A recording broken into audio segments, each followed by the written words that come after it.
Welcome to this very special edition of the KJ Masterclass Live, the show which ensures that you profit from your time spent here with experts, either through their industry insights, information, or simply learning from them. And today we have Errol Allen, operations consultant. He assists his clients in creating efficient and effective business processes. He's also a speaker and author and customer service expert. Welcome to the show, Errol. Thank you, AJ. Thanks for having me on your show today. You are welcome. Welcome to the show. Welcome to India in this online form. And I'm sure not just in India, but a lot of people across the globe will benefit from what we are going to talk right now. We'll talk about business process documentation. We'll talk about business efficiency in this backdrop. We'll have our conversation. But before that, let's understand a bit about your journey, about your background better so that, the audience learns better who they are listening to. Well, AJ, in regards to my background, at one point in my corporate career, I was an operations analyst, and all I did during that assignment was to look at how the company did what we did. My general manager said to me, "I want you to go through this whole place to see how we do what we do." Well, that was a lot of fun to me, right? Um, Getting with the different departments, flow charting the processes to see how things were done, and then seeing what we could do to make things better. So that's how I got into doing what I do now as a consultant. When I decided to leave corporate America, I asked myself, when was I having the most fun? And it was when I was an operations analyst, because it's just the way my brain works. So back in 2011, I left corporate America to start my own business as an operations consultant. It's pretty much my journey, how I got from there to here. Absolutely. So, doing what you love. So, let us understand about this whole thing called process documentation. What is this process documentation? I uh, am not a corporate person.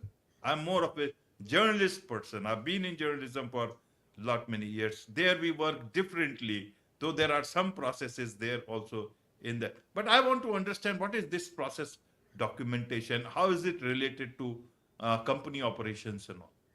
Process documentation is simply documenting how tasks are completed within the company, right?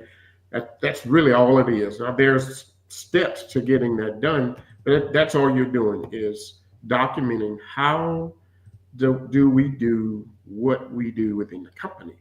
And the benefit of doing that is threefold, I would say. You you identify what people are doing within the company, right, and how they're doing it. And then in documenting that, you've created a training tool, right? So that when you hire people for specific roles, the documented processes act as a training tool, right? Here's your role. Here are the tasks within your role. Using the documentation, here's how you complete the task within your role, right? And that's for any business, really. Um, and then also it benefits um, whoever the processes impact, whether that's people within the company or your external customer, your paying customer, right? So there's threefold benefit to documenting your process. Real simple. There's a lot of work though, AJ. It's very, very tedious to get it done. I tell everybody, my clients, people I speak with, um, it's very, very tedious to document your processes. However, you have to think long term. What are the long term benefits of documenting your process? Right, right, Errol. So, in terms of, uh, if you look at this whole documenting everything, even a person who is, you know, joining in, he or she will learn on the job. Why do we need to, have it so documented? Do we expect people to see those documents and learn everything, be prepared? or do we want to get that learning, by doing things on the ground? How should one understand from that aspect actually? I would say it's important that you have consistency within your company, right? So when you're training someone and you're using your documented processes, you can guarantee consistency. Everybody that's doing the task, because a lot of times there's multiple people doing the same task, right? Everybody that's doing the task receive the same training, right? You're using the documented processes to train people. Um, that's a pet peeve with me is not training people properly, right? So I'm big on take all the work that you've done in documenting your processes and use it as a training tool so that you have consistency within your company. You have a better training experience versus learning. Learning by doing is good, but learning by doing based on what, right? Yes, at some point they're going to be working on their own, but they can always refer back to the documented process to verify that they're doing it properly, right? Right. They can always use that thing. Is it only for big companies, medium sized companies, small companies? Where does this whole, process documentation work best? And where will it not work? Who should not go for it? It's good for all companies, in my opinion. Um, I think the earlier, the better, right? If you're a startup company, start documenting your processes very early. Now you're gonna have they'll change over time as you grow, and then you're just tweaking, right? You're just adjusting to whatever the changes are. I recommend all companies, startup, small, big, large, whatever. I recommend all companies document your process. Right. And who should be in charge of, or who is in charge of this whole process documentation generally in a company? And if it's a small company, who should be interested with this, with this work? Well, small company, usually that's going to be the owner, key employees. They will be responsible for documenting the processes, right? When you start growing, in my opinion, leadership has to be committed to documenting the processes, right? If leadership, whether that's a CEO, a COO, the business owner, they have to be committed to documenting the processes. As your company gets bigger, it may not necessarily be a CEO or COO that's actually doing it, right? But there should be somebody designated, probably somebody operations minded, designated to lead the charge to documenting your processes. Because if there's no leadership commitment, it's not going to get done. It's not. Something's going to become more important, and that's just going to stop, right? Because it's so tedious. It's very, very tedious. So I just, the larger your company, yes, designate somebody and then get your employees involved, the people that do the work, get them involved in the documentation process. Right, right, Errol. Some people, including even I don't like to, go for while I'm working, writing all these things at the same time, you know, several employees, they don't like all this documentation. Not that they don't like in that sense, but they have much more of a free thinkers. Uh, how would you like to them to see it? Why employee resistance is there towards, several times towards this process documentation, and how does this whole message should be conveyed to those people, that it is good or bad, or what are they trying to achieve? Why are they resisting? Obviously they also do not have any particular negative attitude towards things. Why does it happen? Well, remember, as human beings, we often resist change, right? Um, so that's the number one reason people will resist change. Another reason could be um, some people feel like they'll be challenged, right, in the documentation process, right? Why do I need to tell you how I do what I do? So that's why it's leadership's role to say, hey, here's what we're going to do. Here's why we are doing it. The main reason is we want to be the best that we can be. And then is everybody on board, right? And then when you find where somebody is not necessarily on board, then you have to ask, hey, do you want to be on this team? Because this is what we're going to do, right? Do you want to be on this team? This is going to benefit everybody, including you, right? It's not a threat to you. It's going to benefit you too. So now we need to know, are you on this team? Because if you are, okay, we expect you to cooperate, provide assistance, whatever it is we need you to do. But if you're not, then there's a decision that has to be made, you know? Right, right. So how do we get those employees to see it correctly? Because different sectors will be different. Whose job is to explain to such employees? And you know, many a time they will have counter questions. How do you know that whether you have convinced them or you want them to force them to go for this whole process documentation rather than convince them?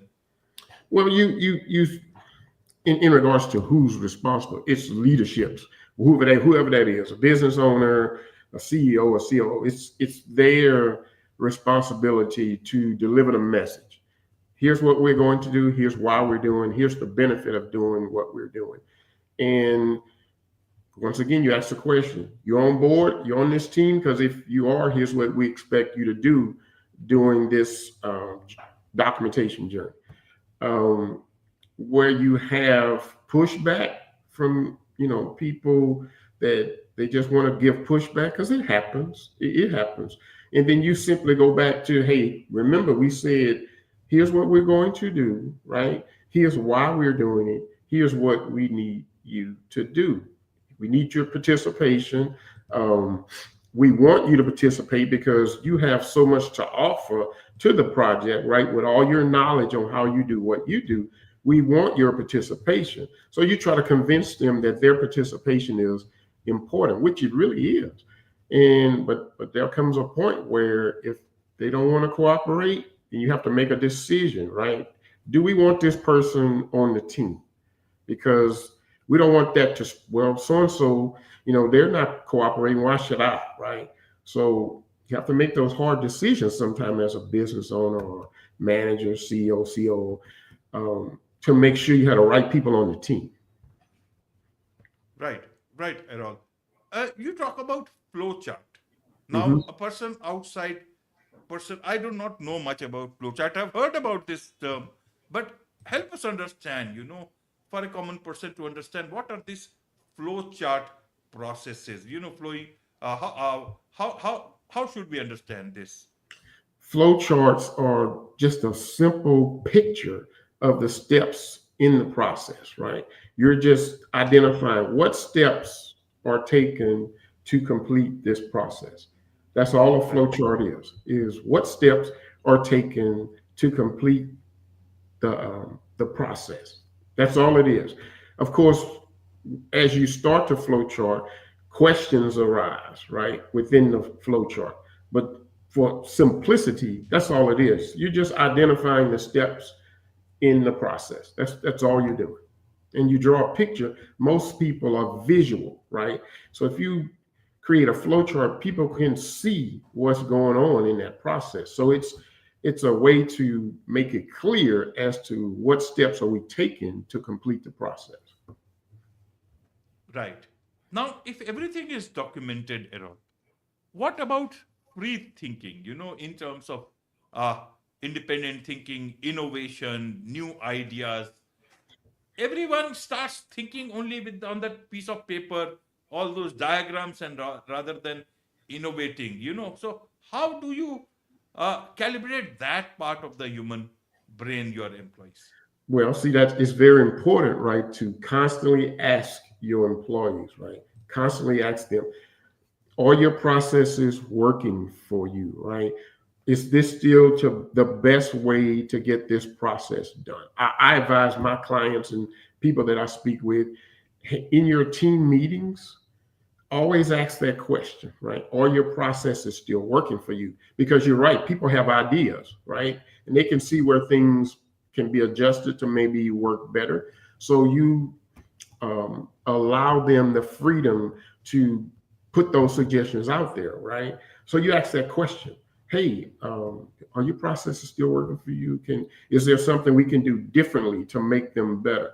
So you just always in the mindset of improving, improving, improving, and to get the ideas from the employees because they do the work, right? They do it. They know what can be done to make things better. So you just ask them and give them freedom to get their ideas out there.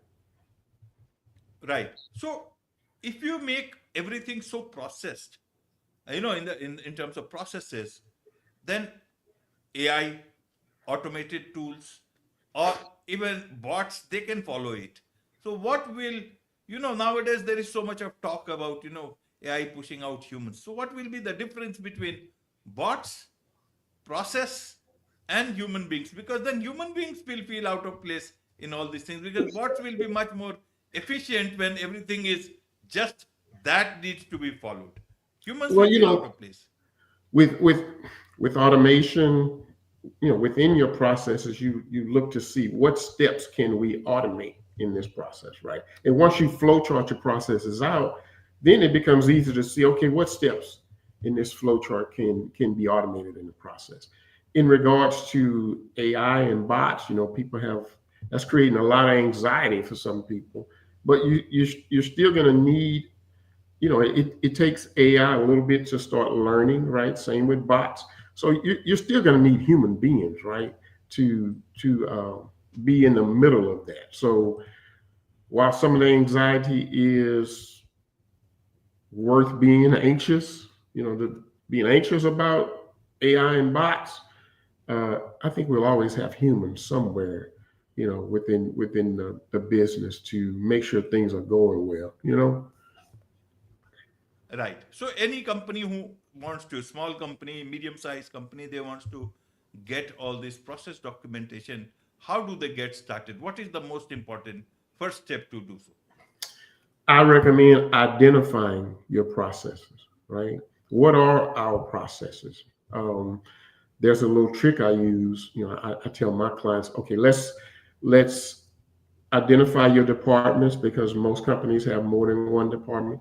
What are your departments? What are the roles within each department? And what are the tasks for each role? And in identifying those tasks, you're also identifying your processes, right? So the first step is to identify your processes. That's the first step in the process documentation journey, in my opinion. Right, right. There's much to learn and understand from you about these things, Errol. And I'm sure a lot of people would want to connect with you. A lot of businesses would want to connect with you, and get your services also, if possible. What is the best way for them to do so? The best way is just to email me, Errol at errolallenconsulting.com, or you can actually go on my website, documentyourprocesses.com, and then you hit the contact button. And then, there's several ways you can contact me from there. Those are the main two ways. Wonderful. With this, it's a wrap on this very special edition of the KAJ Masterclass Live. Thank you so much indeed for joining us. You're welcome, AJ. Thank you for having me, sir.